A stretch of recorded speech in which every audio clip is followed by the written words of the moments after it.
चलिए बात करते हैं खेसारी लाल यादव संघर्ष 2 पार्ट सफलता के बाद खेसारी लाल यादव को राजा राम मूवीज़ का शुरुआत कर चुके हैं। उसी मूवीज़ के बारे में आज बात करने वाले हैं। उससे पहले आप लोग खेसारी लाल यादव को फैन है तो वीडियो को लाइक शेयर कमेंट जरूर कर दें।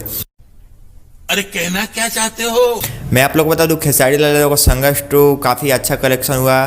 सिनेमा हॉल में काफ़ी हाउसफुल ये मूवीज़ रहा। खेसारी लाल यादव का मूवी जो कि 20 अक्टूबर को रिलीज किया गया था, उसके पार्ट सफलता के बाद खेसारी लाल यादव का मूवी संघर्ष 2 पार्ट सफलता के बाद राजा राम की शुरुआत हो गई है, जो कि ये बहुत बड़ा इतिहास रचेगा।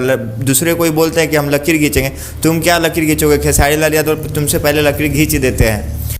समझ रहे हो? समझ रहे हो आप?